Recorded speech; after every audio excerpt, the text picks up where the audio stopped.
Hello नमस्कार, welcome to inculcate learning statistic in psychology and education की series में आज हम बात करेंगे मल्टीपल कोरिलेशन की। इसके अलावा कोरिलेशन से रिलेटेड जितनी भी इंपॉर्टेंट चीजें हैं वो हम डिस्कस कर चुके हैं, वो आप ये statistic in psychology and education की प्लेलिस्ट में जाके देख सकते हैं। आज हम मल्टीपल कोरिलेशन को डिस्कस करेंगे। This is presented by me Raveena. Videos informative लगे तो इनकलकेट लर्निंग को लाइक शेयर सब्सक्राइब जो है आप कर सकते हैं, because it is absolutely free.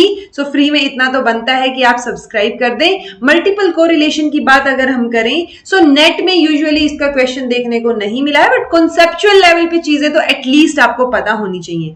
और अगर हम बात करें कंप्यूटेशन की यानी न्यूमेरिकल पार्ट की या कैलकुलेट करने वाले पार्ट की, तो वो चीज आपको पता होनी चाहिए स्पेसिफिकली पीएचडी के लिए या रिसर्च अगर आप कर रहे हैं उस फील्ड के लिए। ठीक है जी। सो अगर हम देखें मल्टीपल कोरिलेशन की जरूरत क्या है, तो हमें इतना तो पता है कि जब भी हम स्टडीज करते हैं अलग अलग रिसर्च स्टडीज, तो उसमें एक डिपेंडेंट वेरिएबल होता है जो कि डिपेंड करता है बहुत सारे इंडिपेंडेंट वेरिएबल के ऊपर। ठीक है। जैसे अगर मैं एग्जांपल लेके चलूं तो किसी भी बच्चे की एकेडमिक अचीवमेंट किस पे डिपेंड करेगी? उस स्टूडेंट की इंटेलिजेंस पे, उसके सोशियो इकोनॉमिक स्टेटस पे, पेरेंट्स की एजुकेशन पर भी कुछ हद तक डिपेंड करेगी, टीचर उसको किस मेथड से पढ़ा रही हैं, टीचर्स की क्या क्वालिटी, एप्टीट्यूड, इंटरेस्ट है, वो सारी चीजों के ऊपर डिपेंड करेगी बच्चे की अचीवमेंट। ओके। सो ये सारे के सारे इंडिपेंडेंट वेरिएबल्स जो है वो अफेक्ट करेंगे कि अचीवमेंट स्कोर जो है वो स्टूडेंट्स का कितना है।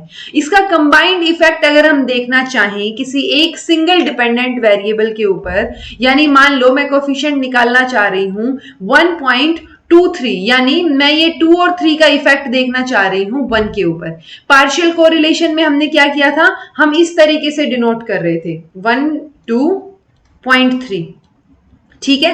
सो वहां पर हमने क्या चीज निकालने की कोशिश की थी कि 1 और 2 में क्या रिलेशनशिप है जब डेसिमल के बाद वाला जो वेरिएबल है वो कांस्टेंट है। ये हमने पार्शियल में बात की थी। यहां पे हम कंबाइंड इफेक्ट देखने की कोशिश कर रहे हैं, यानी मल्टीपल कोरिलेशन देखने की कोशिश कर रहे हैं। सो वो मल्टीपल के लिए हमें कोफिशिएंट ऑफ मल्टीपल कोरिलेशन निकालना पड़ेगा। सो वो कैसे निकलेगा? कोई जब भी आप बात करते हैं ना रिलेशनशिप की, सो रिलेशनशिप में तो आप ये बता सकते हैं कि अच्छा पॉजिटिव रिलेशनशिप है, नेगेटिव रिलेशनशिप है इन दो वेरिएबल्स के बीच में, लेकिन जब हम उसको मैग्नीट्यूड की फॉर्म में बताते हैं, एक डिजिट अंक जो है उसको देते हैं, तब हम उसको क्या बोलते हैं? कोफिशिएंट। तो कोफिशिएंट ऑफ मल्टीपल कोरिलेशन हमें कैलकुलेट करना पड़ेगा। ठीक है। जो कि एक रिलेशन जो हमें इफेक्ट बताएगा 2 या 2 से ज्यादा इंडिपेंडेंट वेरिएबल्स का और उस एक पर्टिकुलर वेरिएबल के ऊपर।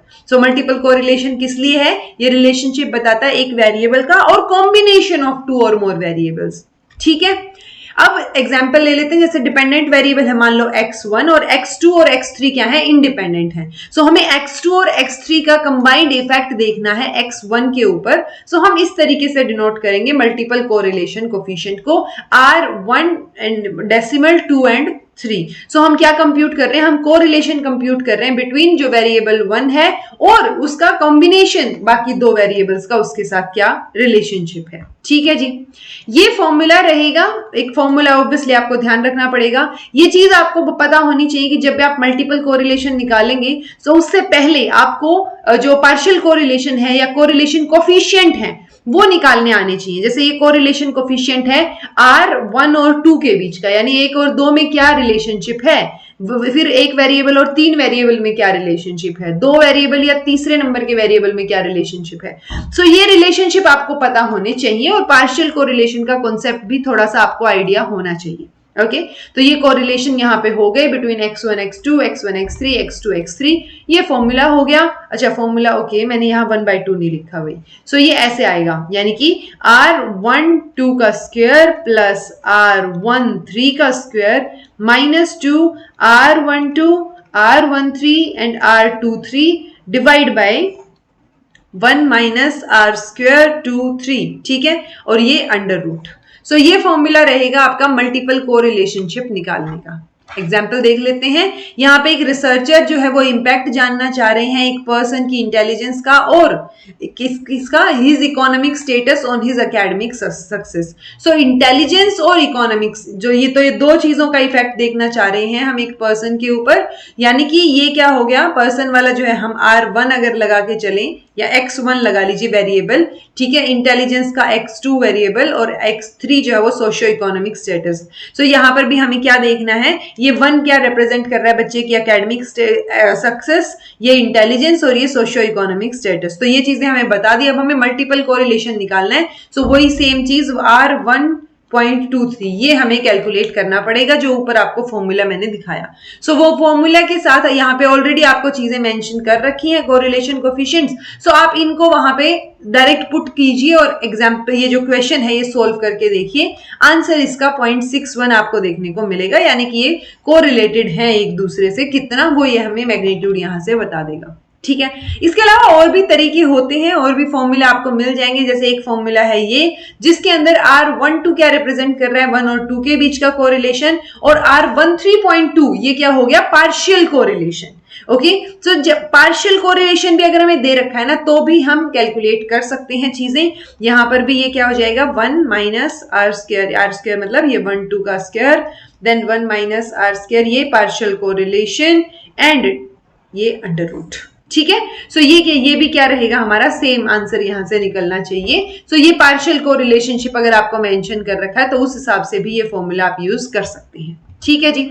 उसके अलावा अगर देखें तो अगर हम बोल रहे हैं ना कि 2 या 2 से ज्यादा वेरिएबल, तो ये तो हमने 3 वेरिएबल तक की बात की। अगर 4 वेरिएबल है 3 की बजाय, ठीक है, सो हमें क्या देखना है, अब R1 के ऊपर देखना हमें, यानी ये 1 लगा लो एकेडमिक सक्सेस के ऊपर, हमें इंटेलिजेंस, सोशियो इकोनॉमिक स्टेटस और पेरेंट्स की जो है इंटेलिजेंस या पेरेंट्स की स्टडी एजुकेशन, उन तीनों का इफेक्ट देखना है। तो ये क्या हो गया, अब हमारे पास 4 वेरिएबल है ओवरऑल। सो ये 2 3 एंड 4 आ जाएगा, और यहाँ पर जो है ये अगेन पार्शियल कोरिलेशन हम यहाँ पे इस्तेमाल करेंगे।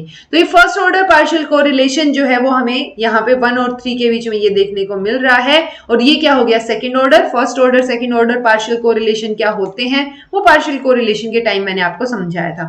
ओके, तो हम ज्यादा वेरिएबल्स का इफेक्ट भी यहाँ पर देख सकते हैं। ये तो उस टाइम पे ज्यादा इस्तेमाल होगा जब आप जो है पीएचडी कर रहे हैं या रिसर्च कर रहे हैं और आप एक वेरिएबल के ऊपर ज्यादा चीजों का इफेक्ट देखना चाह रहे हैं, ठीक है। आप देखना चाह रहे हैं बच्चे की एकेडमिक अचीवमेंट जो है उसके ऊपर उसके सोशियो इकोनॉमिक स्टेटस, उसकी इंटेलिजेंस और मोटिवेशन लगा लीजिए, इन चीजों का क्या फर्क पड़ रहा है, कितना कोरिलेशन है, वो चीज हमें पता चल जाएगी यहां से, ठीक है जी।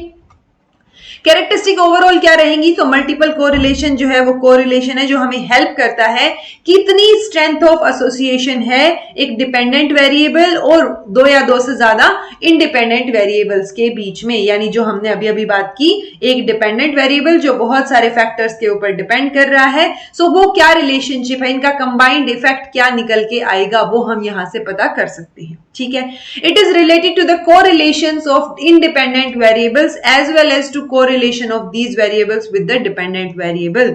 सो ऑब्वियसली ये इंडिपेंडेंट वेरिएबल्स के बीच में क्या कोरिलेशन है वो भी समझ आएगा हमें, और उनका कंबाइंड इफेक्ट भी हमें समझ आ जाएगा। ये कंबाइंड इफेक्ट हमें समझाने के लिए हेल्प कर रहा है। It helps in the selection and rejection of sub test for a particular test और test. Plus, for proper computation of multiple correlation, it is desirable that number of cases, especially the number of variables, be large. तो वो ज्यादा बड़े होने चाहिए comparatively.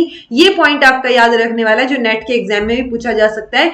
Multiple correlation coefficient जो are है जो हम कैलकुलेट कर रहे हैं वो हमेशा पॉजिटिव होता है, ये नेगेटिव नहीं आएगा, और लेस देन 1 जो है वो इसकी वैल्यू रहेगी, यानी 0 से लेके 1 तक इसकी वैल्यू वेरी करेगी, क्योंकि नेगेटिव ये हो नहीं सकता, और 1 से कम इसकी वैल्यू रहेगी, ठीक है। और ग्रेटर देन 0 ऑर्डर कोरिलेशन ये रहेगा। सो ये पॉइंट आप याद रख सकते हैं कि मल्टीपल कोरिलेशन पॉजिटिव रहेगा और 1 से कम रहेगा।